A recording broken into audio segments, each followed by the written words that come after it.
আমাকে কথা বলতেই হবে ইনশাআল্লাহ, কারণ আগামীতে আবার আপনাদের সাথে দেখা হবে কিনা আমি জানি না। কথা বলতেই হবে। বসেন, কেউ দাঁড়িয়ে থাকবেন না। আমি দেখতে পাচ্ছি বাংলাদেশের ভাগ্য আকাশে উত্তর গগনে কালো মেঘ জমা হয়েছে, ঝড়ের পূর্বাভাস লক্ষ্য করছি।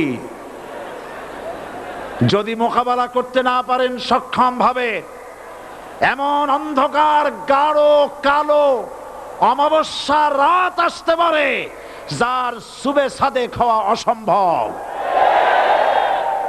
সুতরাং আপনারা কি কাপুরুষের মতো কাফের মুশরিকদের গোলামি করে মরতে চান? বিড়ালের মতো 500 বছর বেঁচে থাকার কোনো লাভ নাই। সিংহের মতো 1 ঘন্টা বাঁচতে চাই। আমাদেরকে বলা হয় সাম্প্রদায়িক উস্কানিমূলক কথা নাকি আমি বলি। পত্রপত্রিকা দিছে না তারা? সাম্প্রদায়িক উস্কানি কথা, সাম্প্রদায়িক উস্কানিমূলক কথা বলি। সেই জন্যই বোধহয় শত শত মুসলিম আমাদের কাছে এসে মুসলমান হয়। মানুষে আর বোকা বানানো যাবে না। যাবে কি? আর বোকা বানানো যাবে?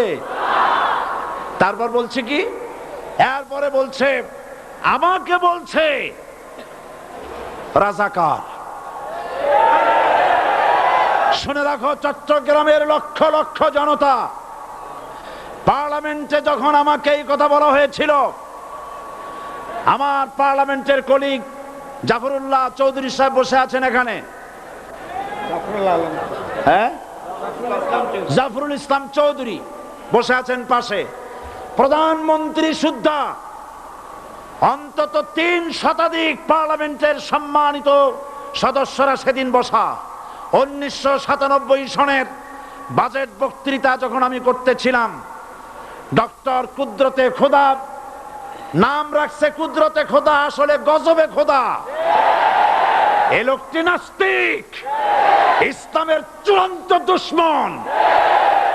তার প্রণীত শিক্ষা ব্যবস্থার যখন সমালোচনা করছিলাম, ট্রেজারি বেঞ্চ থেকে আমাকে বলা হলো রাজাকার। আমি আমার সমস্ত শক্তি একত্রিত করে বলেছিলাম শুধুমাত্র হিন্দুস্তানের রাজাকারেরাই আমাকে রাজাকার বলতে পারে। আমি বলেছিলাম 1973 সন পর্যন্ত আমি বাংলাদেশের কোন রাজনৈতিক দলের নেতা এবং কর্মী ছিলাম না। আমি রাজাকার নই। আমাকে রাজাকার বলে যদি তাকেও প্রমাণ করতে না পারে 10 কোটি টাকার মানহানি মামলা দায়ের করব। আমার এই বক্তব্য সারা দুনিয়া শুনেছে। পার্লামেন্টে আমার এই বক্তব্য রেকর্ড হয়ে আছে। সেদিন 3 শতাধিক পার্লামেন্ট মেম্বারের কেউ আমার চ্যালেঞ্জ গ্রহণ করেন নাই। যে কোনো ব্যক্তি পার্লামেন্টে গিয়ে আমার বক্তৃতা দেখে আসতে পারেন। এরপরে 1997 সনের 7ই অক্টোবর দৈনিক জনকণ্ঠ পত্রিকা যখন আমার বিরুদ্ধে লিখলো, সেই পত্রিকায় সাইদির ওপেন চ্যালেঞ্জ 8ম পাতা, 1997 7ই অক্টোবর, এত বড় 2 কলামে হেডিং। সেখানে আমি বলেছি বাংলাদেশের সকল সাংবাদিক, গোয়েন্দা বিভাগ, বাংলাদেশের সকল বুদ্ধিজীবীকে আমি আমার পিরোজপুরে আমন্ত্রণ করছি। আমার উপস্থিতিতে যদি কেউ প্রমাণ করতে পারে বাংলাদেশের স্বাধীনতা যুদ্ধের বিরুদ্ধে আমার কোনো ভূমিকা ছিল, সজ্ঞানে স্বেচ্ছায় জাতীয় সংসদের সদস্য পদ থেকে পদত্যাগ করব। 3 বছর পার হয়ে গেছে, আজ পর্যন্ত কেউ এই চ্যালেঞ্জের মোকাবেলা করে নাই। সুতরাং আমাকে যারা রাজাকার বলবে তারা পিতৃ পরিচয়হীন অবৈধ সন্তান।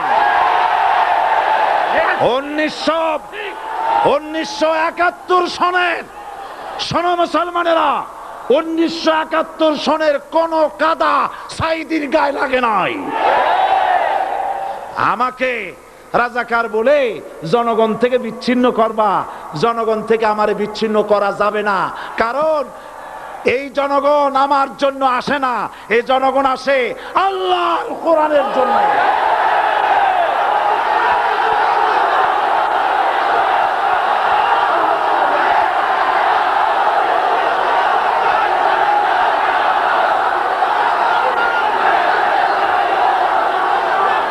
আজকে আর যারা ইসলামের কথা বলে, যারা ইসলামের কথা বলে তারাই রাজাকার, তারাই মৌলবাদী। মৌলবাদী বললে আমরা অসন্তুষ্ট হই না, কারণ মৌলবাদী শব্দটা আসছে মূল থেকে। মৌল শব্দ এসেছে মূল থেকে। মূলবাদী তার মানে যারা মূলে আছে। মূল হলো কোরআন, মূল হলো হাদিস, মূল হলেন আল্লাহ, মূল হলেন আল্লাহ রসুল। আমরা আছি মূলে। এখন বলেন তো মূলের শক্তি বেশি না আগার শক্তি বেশি? আমাদের যারা মৌলবাদী বলে ওরা হলো আগাবাদী। মূলে আছে কত কোটি? 12 কোটি। মূলে আছে কত কোটি? আর আমাদের যারা মৌলবাদী বলে ওই থাকো গাছের আগায়, আমরা মূলে। লাভালাভি বেশি করবা না, 12 কোটিতে গাছের গোড়া আসতে নাড়া দেবে, মামু বাড়ি দিল্লি গিয়ে পড়বা, বাংলার জমিনে জায়গা হবে না। এ কথা বিশ্বাস করো। বাংলাদেশের মুসলমানদের শরীরে এক বিন্দু রক্ত থাকতে শয়তানের তৈরি করা ধর্মনিরপেক্ষ মতবাদ বাংলার জমিনে কায়েম হতে দেওয়া হবে না, হবে না।